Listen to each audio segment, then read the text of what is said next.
Olá a todos, sejam bem-vindos a mais um episódio do meu podcast De Frente Comigo. Satisfação incrível em ter você novamente, ó. Tá aqui já o meu nome, o arroba para você que tá do outro lado aí, às vezes tá perdido, caiu de paraquedas aqui no canal, fica à vontade, você tá no canal certo. Então, para você que é meu seguidor, meu muito obrigado pela companhia de sempre, viu? Toda semana, episódios novos aqui no podcast, e essa onda que eu quero levar, viu? E quero te perguntar, inclusive, você que me acompanha sempre, o que você acha? Quem eu devo trazer aqui pro meu podcast? Pois é, aceito a sua dica e quero muito a sua contribuição. Então, escreva aqui nos comentários que eu faço questão de analisar e quem sabe eu posso trazer o convidado que seria, então, a sua indicação. Bom, com apoio e produção de LF Studio, se prepare, tá tudo certo. A partir de agora, é de frente comigo.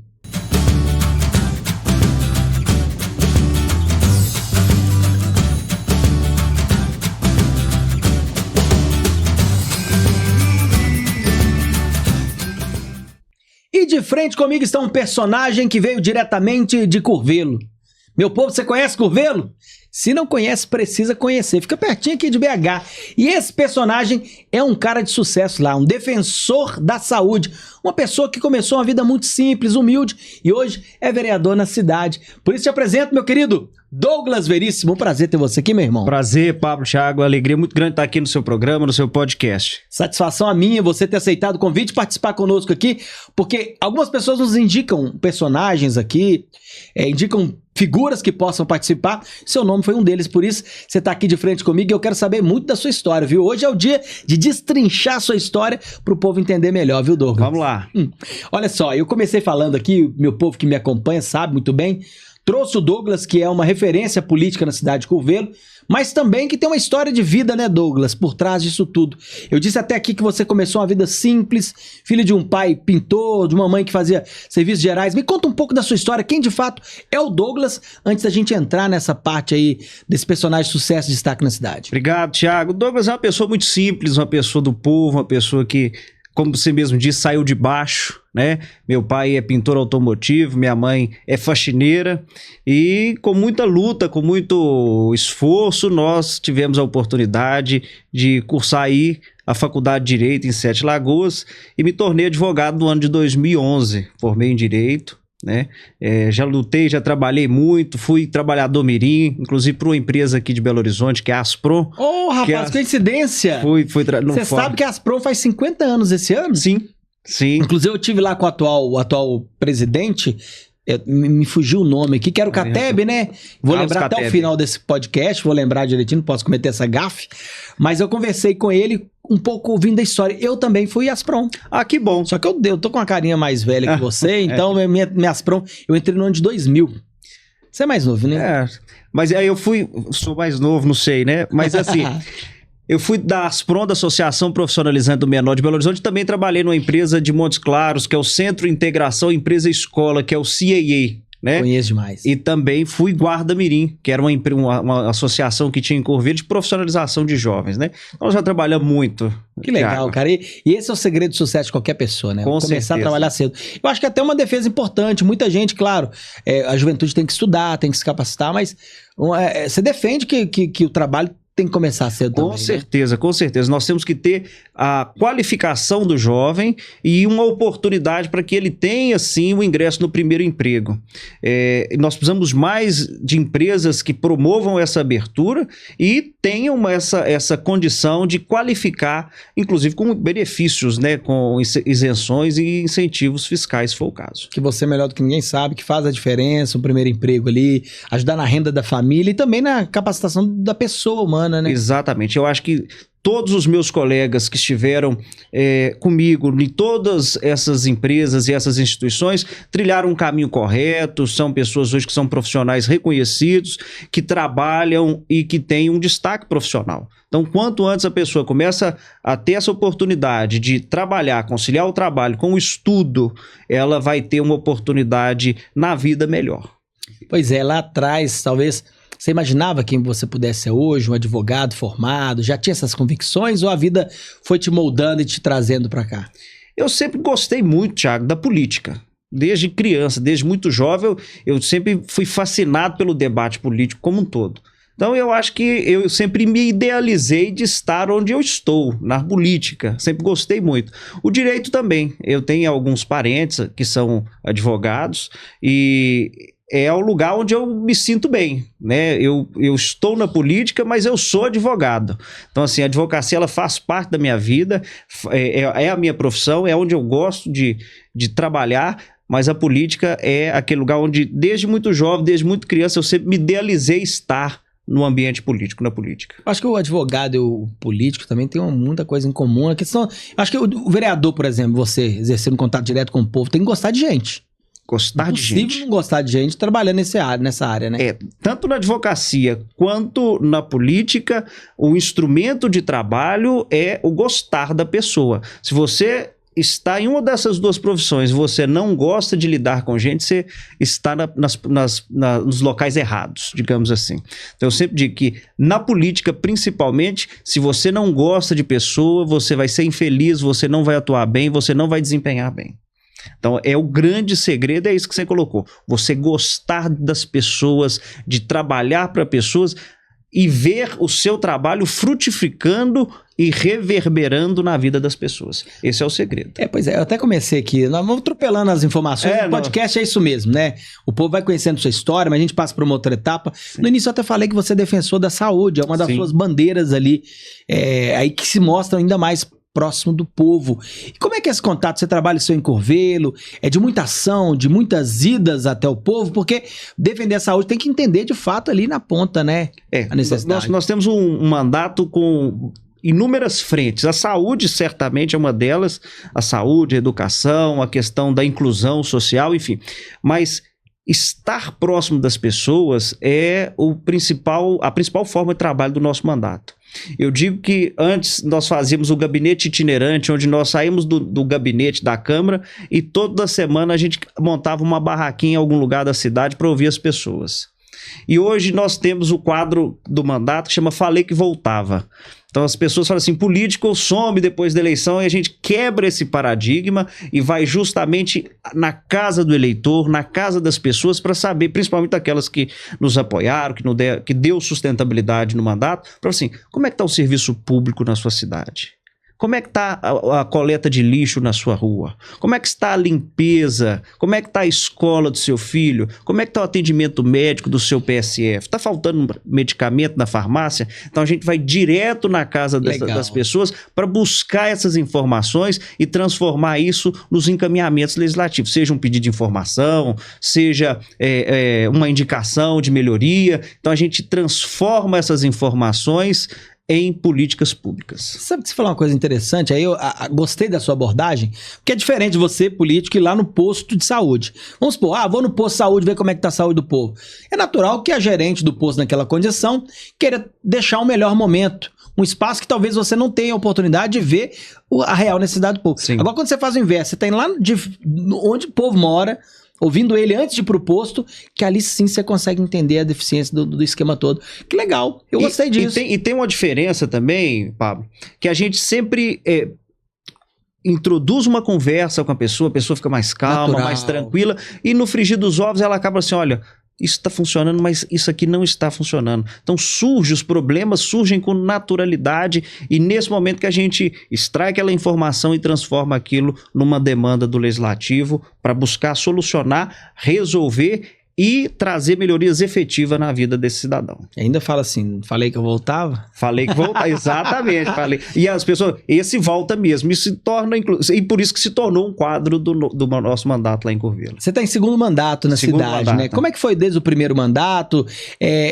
Falamos no início que você sempre quis ir para política. Sim. Mas esse primeiro passo seu para chegar até lá, a se filiar, como é que foi essa história toda? A família falou assim, nossa, é isso mesmo? Vai com tudo? Como é que é?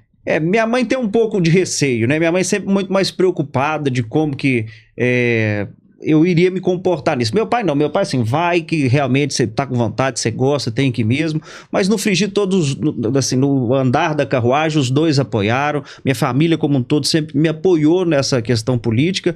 E por gostar, eu sempre acompanhei os movimentos. Então, eu não tive muita dificuldade, por exemplo, em escolhas de partido, como que funciona o sistema, a advocacia, o direito, ele te ajuda muito nessa construção. Então, assim, não foi tão difícil o início, mas o que é mais complicado no início, Thiago, é você às vezes lidar um pouco com uma crítica ou outra, mas isso você vai acostumando, você vai criando uma couraça, você vai ficando calejado e com o tempo essas críticas que acabam acontecendo, elas se tornam comuns, a grande maioria das pessoas, elas aplaudem o trabalho que você faz e as críticas, quando elas são negativas, a gente acaba superando com mais facilidade. E quando advogado, você se envolvia em causas sociais? Como é que era a sua atuação como advogado, antes de parlamentar, vamos dizer assim? Eu advoguei muito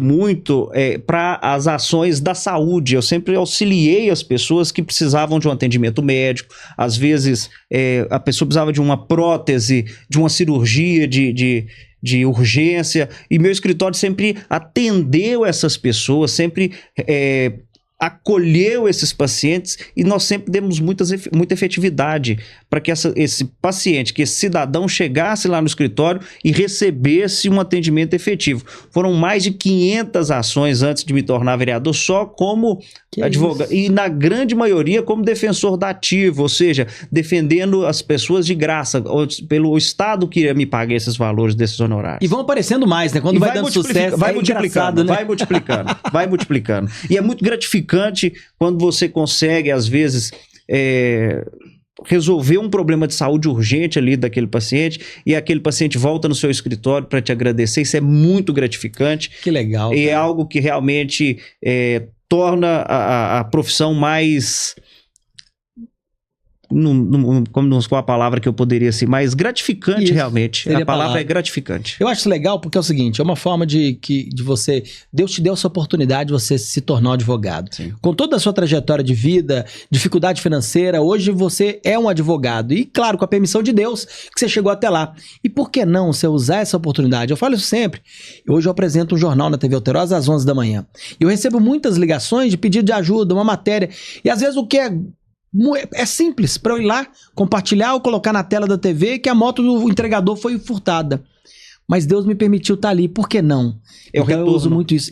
E você faz da mesma forma, acho legal. É o retorno que você pode trazer para a sociedade. Hoje na advocacia tem até o nome, a advocacia pro bono, a advocacia para o bem. Então, assim, antes isso era proibido, hoje foi institucionalizado.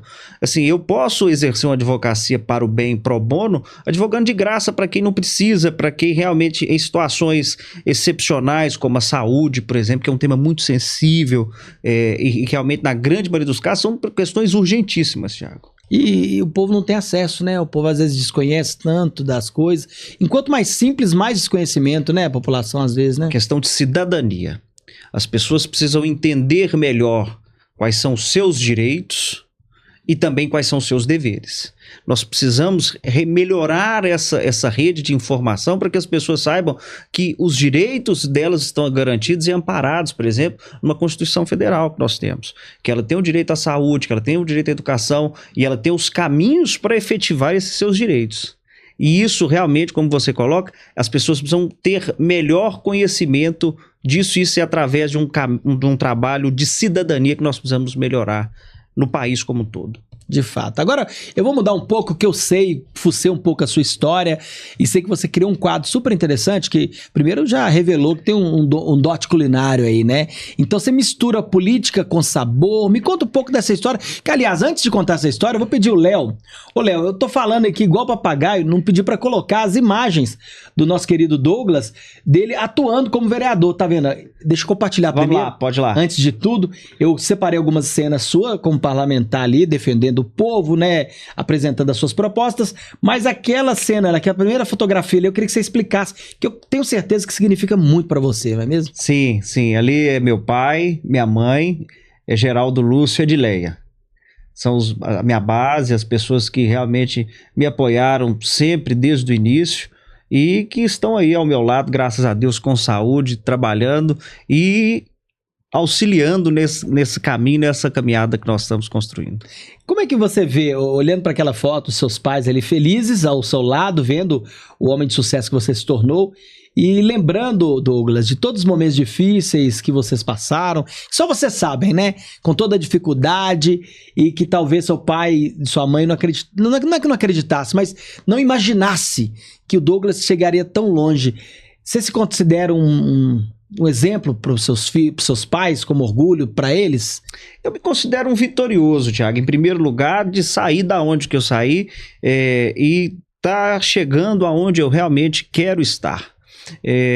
A minha relação com meus pais é uma relação muito boa. Eu considero meus pais como amigos. Primeiro que são jovens. Né? Tô vendo. Primeiro que meus pais são jovens. Segundo, que nós temos uma relação muito boa, uma relação muito leve. E a gente sempre buscou aplacar as dificuldades e levar uma vida com alegria, uma vida com felicidade e buscando sempre o melhor do que a vida pode nos ofertar.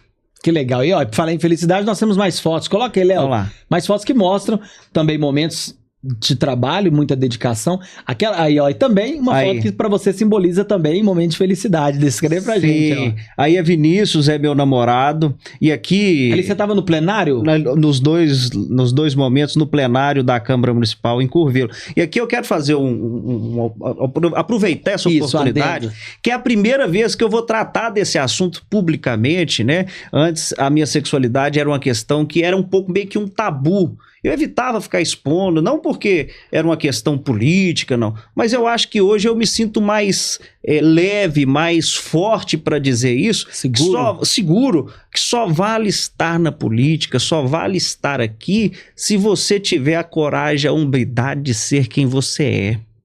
E isso me traz aqui para dizer isso, para dizer para as pessoas, principalmente os meus apoiadores, da importância de estar aqui representando todas aquelas pessoas que me confiaram o voto, que me confiaram no trabalho, independente de orientação sexual, mas hoje eu vejo com muito mais tranquilidade e muito mais segurança, como você disse, para dizer o que eu estou falando aqui agora. Vinícius está comigo há 5 anos, né? Legal. E é uma oportunidade muito interessante para a gente abordar esse assunto aqui. Está ali e está aqui, inclusive, nos acompanhando. Que legal. Parabéns por esse posicionamento. Eu acredito que aí você já é um exemplo de parlamentar, como não é um motivo pelo qual você está aqui comigo hoje, mas também se torna exemplo para muitas pessoas que realmente têm que se posicionar como elas são. Exatamente. Que ali sim os valores são outros e as pessoas conseguem confiar mais. É isso. Parabéns. É isso aí. Agora, vamos voltar porque eu quero falar sobre aquele papo do Política com Sabor. Que história é essa? Política com Sabor. Primeiro, Política com Sabor ele surgiu da necessidade de trazer mais leveza na informação do mandato. Nós sabemos que a política como um todo é um assunto muito, às vezes, carrancudo, um assunto pesado. Então, você lidar com questões delicadas, às vezes, ela não agrada ao público. As pessoas precisam da informação, elas precisam saber do que está acontecendo, mas, às vezes, o assunto ele é tão trancado, tão difícil, que as pessoas... eu prefiro não saber. Então... A ideia foi trazer leveza na comunicação e digo, inclusive, que esse quadro foi inspirado num programa do governador do Espírito Santo, o Casagrande, que ele tem o sextou, mas não sextarei. Né? Assim, ele inicia toda sexta-feira cozinhando na casa dele, fazendo o café da manhã dele e trazendo as informações do dia, o que ele vai fazer. E aí pesquisar também. Depois dá uma pesquisada no quadro do Casagrande, que é o governador do Espírito Santo, onde ele traz o sextou, mas não sextarei.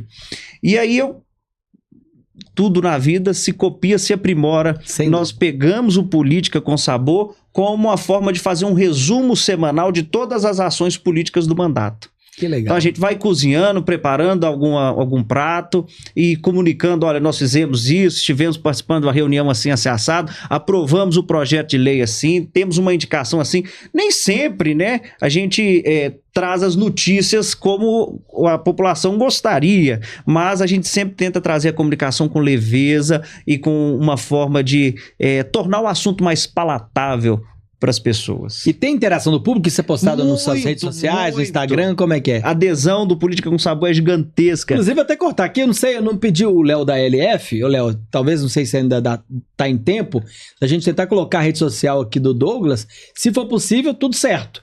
Porque a gente compartilha pro povo também um pouco desse cenário que você tá falando. Agora, mas e o povo interage? A pergunta eu queria saber. Muito, muito. Às vezes as pessoas falam assim, olha, não é assim que faz esse prato não, está faltando você colocar esse ingrediente. Na próxima semana eu quero que você faça esse prato. Olha, esse assunto que você colocou é muito importante, né? Eu acho que combinou com a forma, mas no geral, o quadro Política com Sabor, ele agrada a população e realmente ele torna o assunto mais leve, né? Seja ele qual for. Através da receita, o povo dá pitaco no mandato. Exatamente.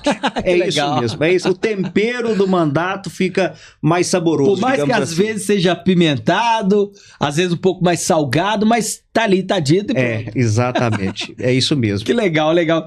E daqui a pouco a gente vai compartilhar esse espelho aí do seu quadro pro povo que deve estar tudo curioso aqui. Vai ser uma alegria. Ainda falando nessa conexão com o povo, Douglas, como é que é o Douglas no dia a dia, nas ruas? Nós vimos aí que você realmente tem uns canais de comunicação com o povo, mas é assim, é uma correria danada, porque você advoga ainda. Advogo. Pois é, como é que é essa correria do dia a dia? É difícil, conciliar, por exemplo, a advocacia com a vereança, não é algo tão simples, não é algo tão... exige aí uma dedicação maior. Eu sempre trabalho após as 18, isso para mim é natural. Sábado, domingo, feriado, para cumprir prazo, para atender as demandas. Advogado sabe o que é cumprir prazo. Cumprir prazo, exatamente. Então a gente tem que ter uma dedicação maior, ampliar, por exemplo, os horários de atendimento ao público e é realmente essa questão, é você abraçar o seu sonho, né? Qual é o tamanho do seu sonho? Aquele que você dá conta de abraçar. E o meu eu estou abraçando e correndo atrás. Eu abro a agenda, eu trabalho sábado, domingo, feriado, sem às vezes descanso, mas sempre tentando buscar atender todo mundo e conciliar sempre que possível a vereança com a advocacia. Mas dá tempo. Dá tempo. Um filme, para escrever um livro, dá para fazer. Dá tempo. É escritor também. Vamos chegar lá. Eu tinha uma professora, chamava Kleber, ela dizia o seguinte: o que você faz de meia-noite às 5? A pergunta é essa. O que você faz de meia-noite às 5? Só dorme, né? Então, assim, o que você vai fazer de meia-noite às 5? E aqui eu não estou fazendo nenhum tipo de apologia ao trabalho exaustivo, muito pelo contrário, eu sou um defensor, inclusive, sou contra a jornada 6x1. É importante a gente já aproveitar, dizer isso aqui, é o seguinte, isso é uma questão, eu sou um profissional autônomo, né? Eu estou no mandato, eu tenho uma assessoria, mas quando a gente trata essa questão, a gente precisa de ter uma leveza e uma clareza de dizer o seguinte: olha, tem muita gente trabalhando aí em situação exaustiva, pegando ônibus para 2, 3 horas para chegar ao seu local de trabalho. Enfim, nós precisamos de ter essa sensibilidade de dizer o seguinte, porque fica parecendo que eu estou fazendo uma apologia a esse trabalho, aquela questão da meritocracia exaustiva. Não, nós temos que realmente repensar essa questão da escala 6x1, até para que, tanto de um ponto de vista econômico, quanto de um ponto de vista social, sempre observando também a questão da economia, enfim. Pois é, você entrou num aspecto aí de posicionamento, eu queria até dar uma pimentada, uma esquentada. Bora lá. Essa semana temos falado muito sobre aquela PEC da blindagem lá, do povo lá. Rapaz, eu não queria dar minha opinião não, mas assustou muita gente. Eu queria saber, posso talvez te perguntar o seu posicionamento sobre essa PEC que dá um amparo muito grande para os políticos ali. Não sei se a sociedade viu com bons olhos não, viu, Douglas? Olha, a PEC da blindagem, na verdade, é a PEC da bandidagem, a PEC da impunidade, a PEC da safadeza. Isso é um absurdo, um retrocesso gigantesco que nós estamos vivendo no país. Antes de 2001, já vigorava esse sistema no Brasil, onde para se investigar qualquer parlamentar era necessário uma autorização do Congresso. Isso não funcionou. Durante muitos anos isso não funcionou. Apenas um caso foi autorizado de investigação. Mais de 220 foram negados. Isso nós criamos no país uma espécie de divisão. Nós ferimos o princípio da igualdade. O que é que um deputado federal tem de diferente de você, Tiago, de mim? Então isso é um grande problema.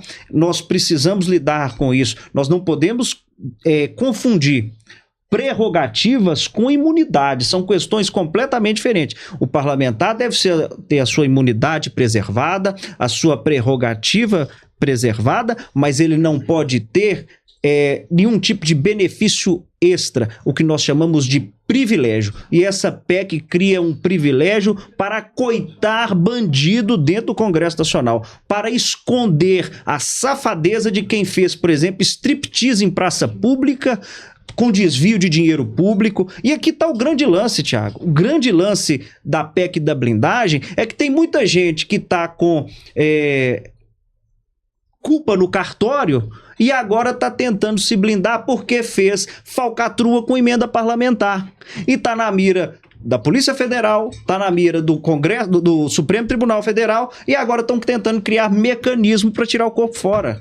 Isso é certamente um dos maiores retrocessos que o país está vivendo em termos de combate à corrupção. Essa PEC é indiscutivelmente uma safadeza e a população brasileira deve se mobilizar contra esse tipo de situação. Rapaz, e dá uma revolta mesmo no povo. Revoltante. Eu vi a votação secreta, o foro privilegiado se estende ao presidente do partido, ou seja, tem muita treta envolvida nesse tema. É um absurdo, é realmente o maior retrocesso que o país vive nos últimos anos, no que tange à transparência, no que tange ao combate à corrupção. Isso realmente, eu sou terminantemente contra, e se lá tivesse como deputado, votaria contra indiscutivelmente. Parabéns pelo posicionamento, parabéns. Obrigado, Pablo. Aproveitando essa deixa também, eu quero falar sobre questões também bem locais, lá na cidade de Curvelo, né?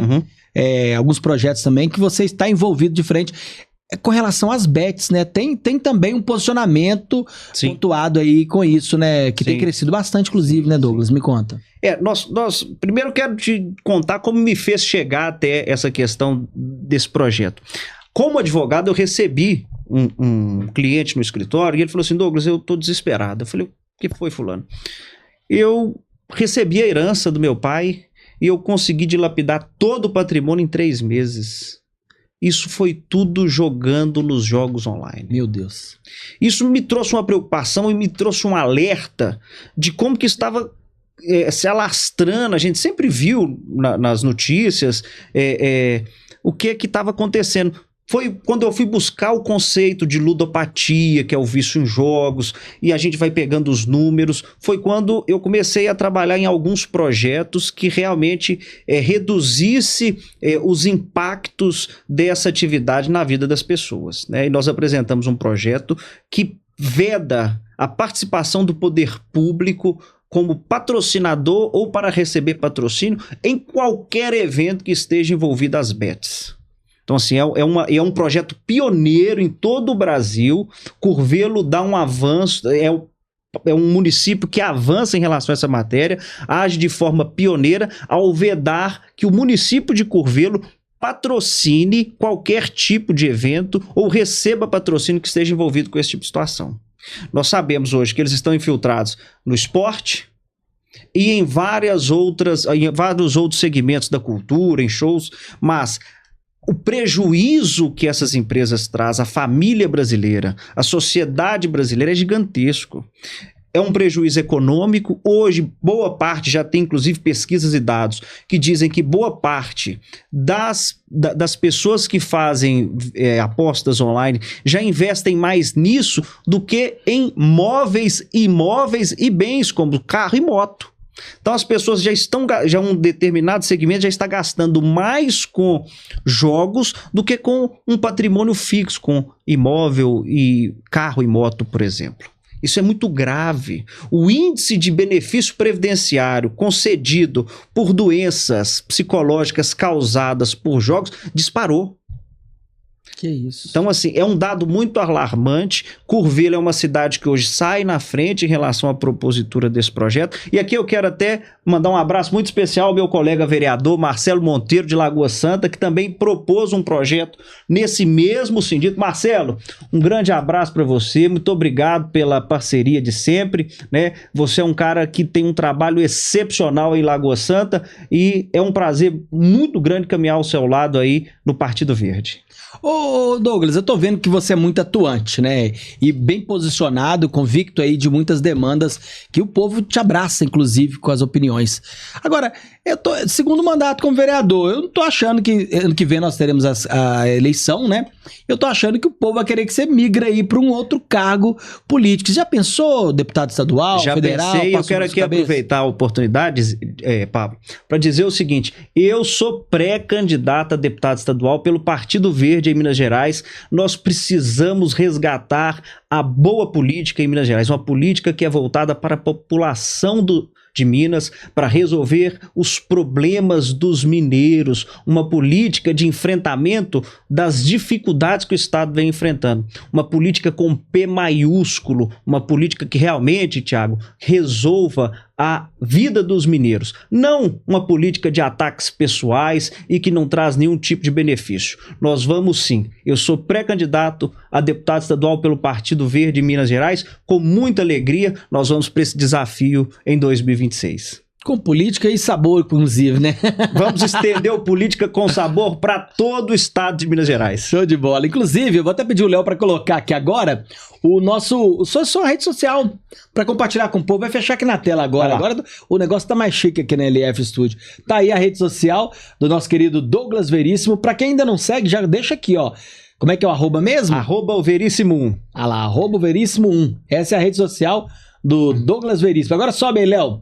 Sobe aí pra gente acompanhar um trecho aí. Clica em algum Política com Sabor aí pro povo ver. Qual que é ali, Douglas? Olha, o último, esse aí que nós preparamos, tá Vinícius e Carlinho da Lotação cantando, nós preparamos uma costela no fogo de chão. Ó, rapaz, que legal, hein? Tem áudio aí, Léo? Coloca pra gente ver aí. Nós levantamos...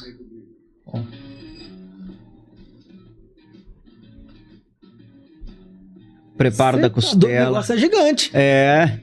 Eu tava achando que o negócio era mais simples. Que isso? Que banquete é esse, rapaz? Nós recebemos 70 pessoas no sítio. Que sensacional. Pro Política com Sabor.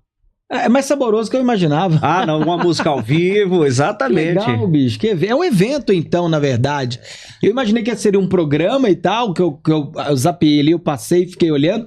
Mas então, na verdade, é um grande evento, gera um impacto danado, né? Com certeza, com certeza. Chique, cara. Nem sempre é um evento com convidados, mas sempre que possível, eu recebia muita crítica, mas você fica cozinhando, não chama a gente para degustar dos pratos, né? Como é que nós vamos fazer? Foi quando eu falei assim, então nós vamos fazer o Política com Sabor aberto. Então, volta e meia, a gente convida os amigos, a turma, para ir lá participar do Política com Sabor e degustar dos pratos que a gente prepara. Que legal, que legal. Então, assim, ó, como todo podcast, eu sempre faço um quadro. Eu quero aproveitar essa carona do seu quadro que você tem no seu Instagram de Política com Sabor e quero aqui te convidar a participar de um quadro extrovertido comigo. Vamos lá. Pode ser? Vamos lá. Por isso, meu querido Léo Zacarias, coloca pra gente o nosso quadro...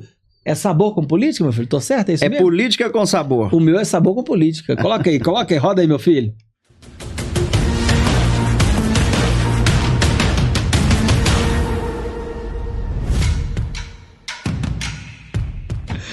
Pois é, meu povo, eu vou fazer um desafio aqui com o Douglas. Douglas, eu quero te fazer um desafio. Vou falar algumas situações, personagens do universo político, enfim, cultural, cotidiano. Você precisa responder de bate-pronto. Qual que é o prato ou comida que aquilo representa pra você? Sim, ok. Beleza? Então eu vou começar aqui por um tema que... vou colocar isso aqui até o Léo que me ajudou nessa. Ah. Defina pra gente qual seria o prato. Eu vou falar. Câmara Municipal de Curvelo. Qual seria o prato? É uma feijoada. Uma feijoada. É uma feijoada, tem de tudo, né? São vários ingredientes que compõem a política e que representa-se uma pluralidade de ideias, de ingredientes. A Câmara é formatada aí por uma grande feijoada com vários ingredientes e várias visões de mundo diferentes. Quem não gosta de feijoada, né? Ah, é uma maravilha, né? Agora fecha aqui, Léo. Sabe por quê? A pergunta aqui é quente. Eu quero saber qual que é o prato que ele vai trazer pra gente agora. Fala comigo, Douglas. Corrupção. Comida podre, carne podre que fede, né? Aquilo que tá todo mundo correndo e fugindo. Ninguém quer isso. E ninguém gosta. Ninguém gosta. Todo mundo passando longe, inclusive. E vou te falar uma coisa, nos últimos tempos o povo tá engasgado com a comida podre aí, viu? Exatamente. Tem demais, não tem? Agora, Léo, vou perguntar pra ele sobre oposição. Oposição... Pablo, Thiago, é assim, a oposição ela é a pimenta, é a pimenta do jogo político. se bem utilizada, ela aprimora o jogo. Eu gosto de pimenta. Você Eu também gosta? gosto, só não Tem- pode ter exagero. Não pode ser, né? Então assim, a pimenta, ela aprimora o jogo, ou então ela estraga o jogo, dependendo da situação. Então ela tem que ser usada com moderação e com inteligência. Faz parte do tempero. Faz parte, com certeza. Agora presta atenção, meu povo, minha nação brasileira. Vamos falar de burocracia? Burocracia brasileira, qual seria o prato? A burocracia é um macarrão que você vai enrolando e o fio não acaba nunca. Né? Aquela questão que demora e que não resolve, é um macarrão sem gosto. Né? A burocracia em si, ela é importante, mas a burocracia, o excesso de burocracia é um problema. Seria um macarrão de fio longo que não se resolve nunca. Pois é, e a gente tem burocracia pra todo canto, né? Não é diferente Curvelo, Belo Horizonte, qualquer canto tem burocracia pra tudo, Com né? certeza, É Thiago. difícil demais, né? Agora, um tema que a gente vem falando muito tempo, né? Que tá no cenário, é um tema que eu gosto de sempre comentar e falar sobre isso, e tratar. E eu queria saber que prato você traria pra gente, falando talvez sobre fake news. É um refrigerante quente. Ninguém gosta, né? Imagina você tomar um refrigerante quente e que faz mal. O refrigerante quente, você tomar uma Coca-Cola quente, eu imagino que todo mundo gosta de uma Coca gelada, sem fazer marketing, sem fazer merchan, que não sei o seu. Então, assim, a fake news é um refrigerante quente que faz mal para a democracia, faz mal para o jornalismo, faz mal para a sociedade, faz mal para as redes sociais como um todo. Rapaz, você é afinadinho, você pegou rápido. Hein? A resposta veio rápido. A gente vai tentando buscar com mais velocidade algumas coisas, até mesmo porque o Política com Sabor auxilia nisso. E então, um prato mais saboroso? Então, o povo de Curvelo, qual seria o prato, então? O povo de Curvelo é um manjar dos deuses, digamos assim, é a coisa mais primorosa que eu tenho. A população de Curvelo é uma população carinhosa, uma população acolhedora. Promovemos aí um forró que é a coisa mais fantástica do mundo. Já fica feito o convite para participar do forró de Curvelo. Exatamente. Que legal. E é muito bom, né? A gente tá no nosso povo, nas nossas origens, que Minas Gerais é muito grande, né? Então cada cantinho se torna ali quase que um país específico, com seus costumes. O que tem de costume em Curvelo que você possa falar para Minas Gerais, que precisa conhecer, para toda Minas Gerais? Porque agora o seu foco também abrange um pouco, né? Com certeza. O que Minas Gerais precisa saber que Curvelo tem de tão bom?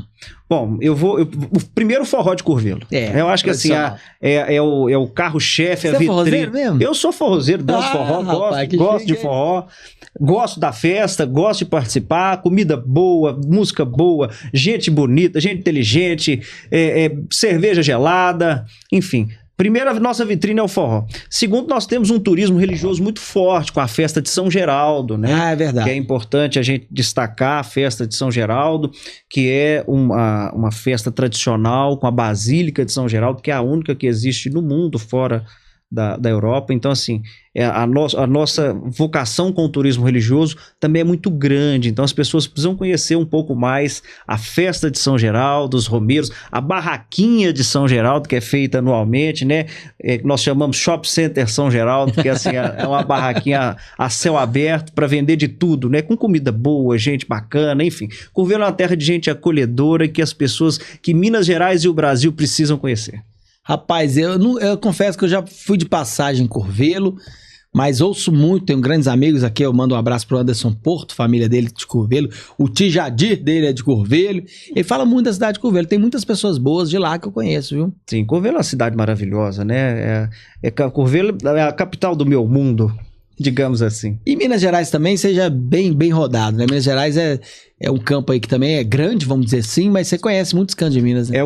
Minas Gerais é um estado gigantesco, com desafios e características completamente diferentes. Nós estamos lá na região centro-norte de Minas, que vive uma realidade completamente da região metropolitana de Belo Horizonte. Então a gente precisa ter a sensibilidade de entender essas realidades, Pablo, e trazer, como eu disse, soluções efetivas para a nossa gente, com uma situação que pare de olhar para o sistema político em si e passe a pensar na resolução e na vida das pessoas. Pois é esse pensamento. O povo espera sempre esse posicionamento, né? Que todo mundo tem uma expectativa, igual nós falamos do próximo ano que vem vindo, as eleições, né? Mas o povo ainda erra muito, né, Douglas? Então, assim, claro que a gente vai com todo cuidado tratar desse tema aqui, mas o povo erra muito, principalmente, vamos lá, o povo de Curvelo. Tem bons candidatos, bons nomes, e aí no fritar dos ovos vai lá e, poxa, posiciona outro nome lá e pede a oportunidade de ter um deputado forte ali, por exemplo, na região. A população ainda tem que aprender a votar, né? Primeiro a gente tem que votar, eu concordo plenamente com o que você disse, Pablo, mas a primeira coisa que a gente tem que ter em mente é o seguinte: primeiro analisar a vida pregressa do seu candidato.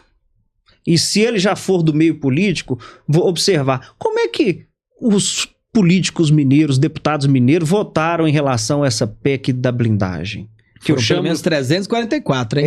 Que eu chamo de PEC da bandidagem, da impunidade. Como é que o político mineiro votou, o deputado federal mineiro votou em relação a essa PEC? Primeiro é analisar a vida pregressa. E aí depois, quando a gente expande um pouco, é a questão até um pouco do regionalismo. Curvelo e toda a sua região, né, a região centro-norte mineira, ela está desassistida de um representante. Nós temos vários deputados que atuam na cidade, muitos deles, inclusive, colaboram muito com a nossa cidade, inclusive com destinação de recursos, mas que não falam pela região centro-norte de Minas. Então nós precisamos realmente de ter uma voz na Assembleia Legislativa que represente com efetividade os interesses e os anseios da nossa região por estar naquele local e saber das necessidades da população. E é um passo ousado, vamos dizer assim, ousado. Porque tira totalmente do comodismo. Hoje é um trabalho de vereador, um trabalho ativo ali que gera muita demanda, né?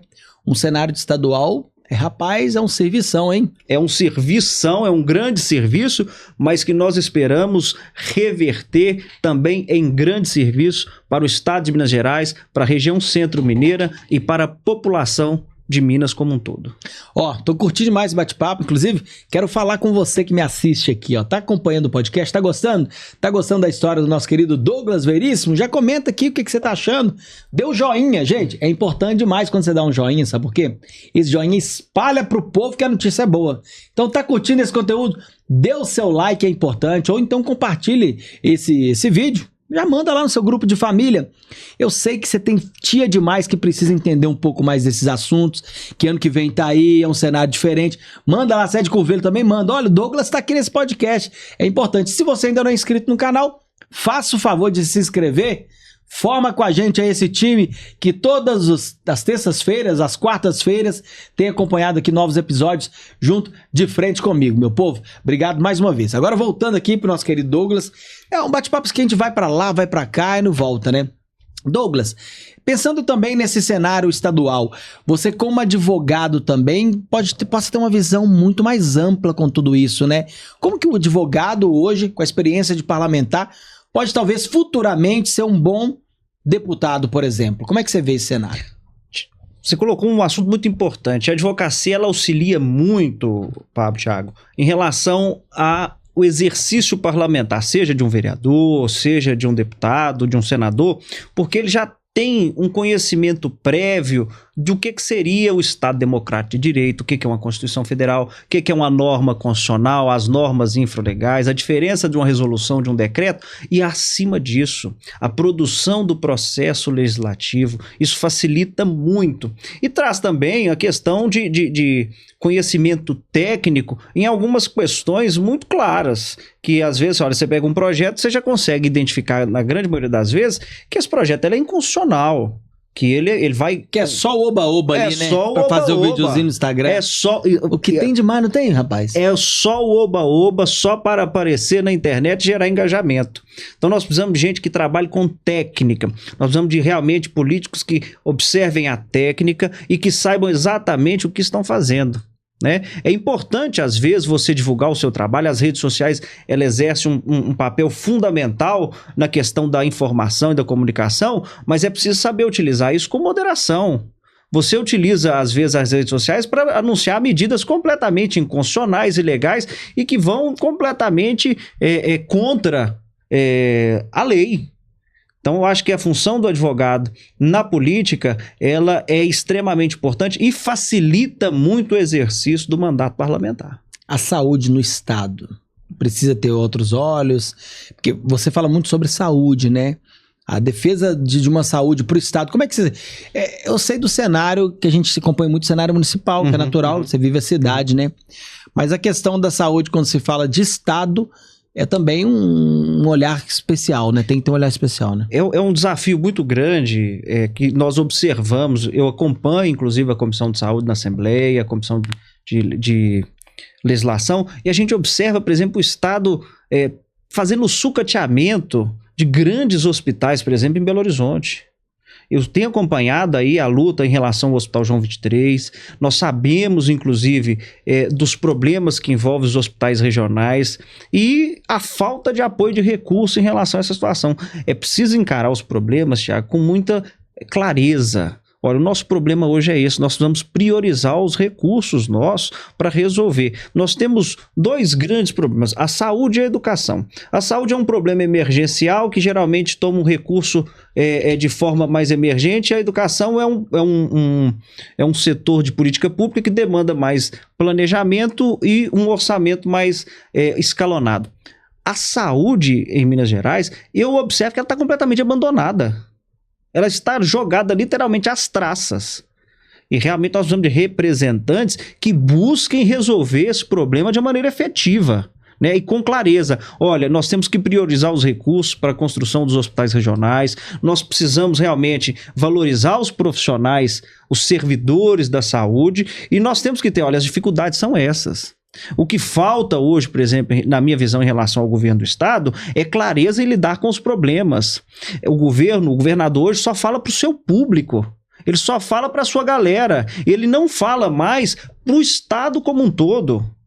Ele precisa voltar aos olhos, ainda nesse resto de mandato, para o público, para a população do Estado todo. Nós precisamos conversar com a população e encarar os problemas de uma maneira muito clara. E olha, as dificuldades são essas, os desafios orçamentários são esses, mas nós temos uma solução passando por isso. E o que a gente observa é o governador falando somente para a sua galera, falando somente para o seu público e deixando, por exemplo, a saúde e a educação de lado. É complicado. Eu queria falar com você também o seguinte, falando ainda de saúde e falando desse problema que o Estado ainda tem essa dificuldade, eu concordo com você, inclusive. Eu fiz uma matéria outro dia ali na região hospitalar. Muitos, como vocês são da região metropolitana, né? Muitos munícipes aí vêm desses interiores para a capital.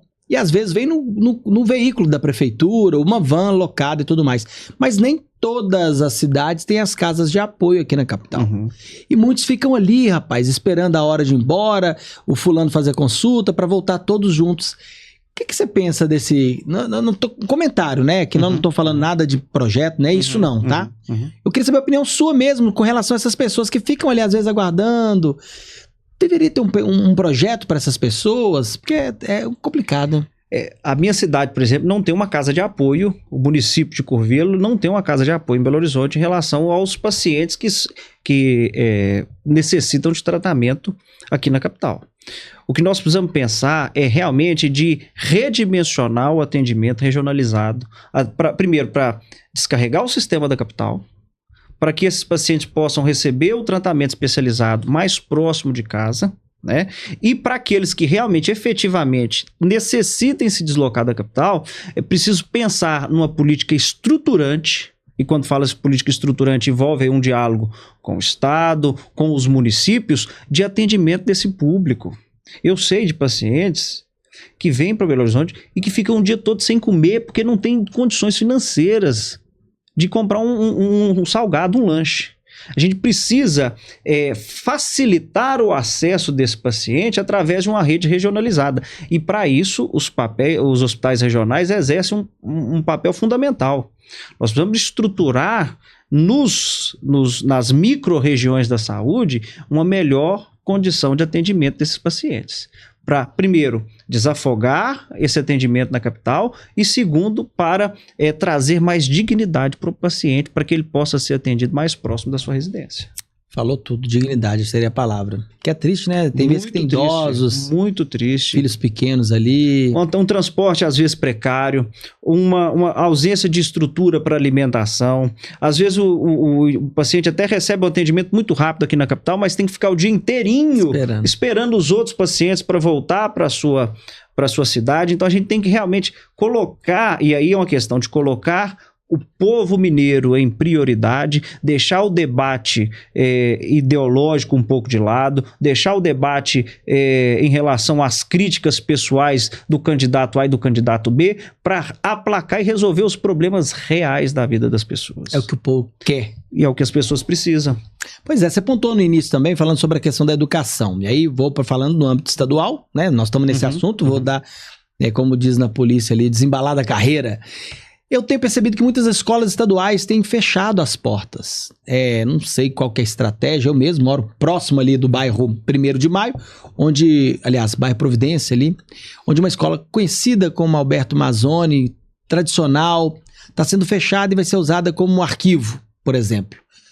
O Estado tem, parece que, investido menos em educação. Não estou falando de dado, que eu não sei números, mas como cidadão eu tenho percebido que a educação estadual tem sido um pouco tocada de qualquer jeito. É porque as pautas das políticas públicas, elas têm ficado no segundo plano. A administração estadual, ela não tem colocado em prioridade os problemas reais. Fechar uma escola é uma tristeza em qualquer circunstância. Verdade. Mas nós temos que analisar em alguns pontos. Olha, aquela escola está sendo fechada porque nós vamos aglutinar 2 escolas, por exemplo, porque não tem demanda para as 2. Ok. Então, nós temos que fazer uma junção, porque nós não temos mais, o número de alunos tem reduzido na rede estadual. Isso é um fato.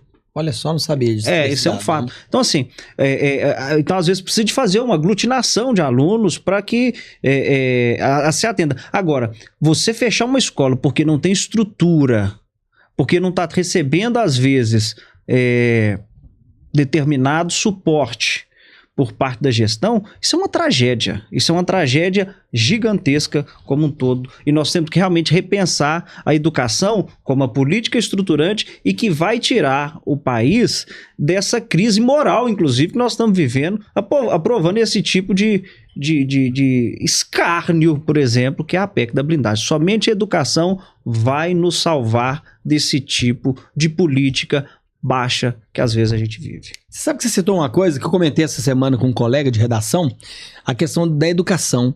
Porque praticamente para mudar o tipo de política que a gente tem no cenário está complicado. A gente tem que ir investindo em novos nomes, mas as pessoas que têm que melhorar na parte educacional para ela entender e poder escolher um bom candidato. Porque hoje a grande maioria vai por outros tipos de escolhas, né? Às vezes uma oferta que tem na época de campanha ali, que o candidato consegue chegar naquelas pessoas.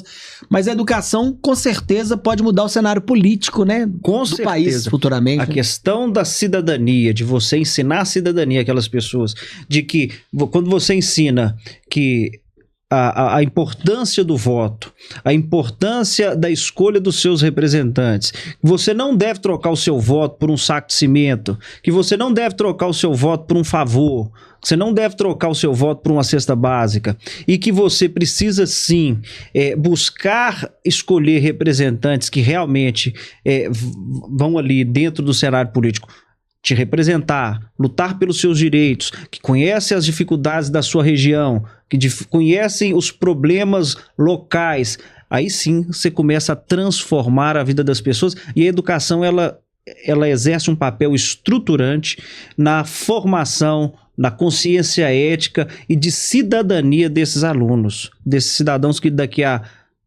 muito pouco tempo vão estar fazendo as escolhas dos seus representantes. É somente através da educação que nós vamos sair desse lamaçal moral que nós vivemos. Educação transforma. A educação transforma.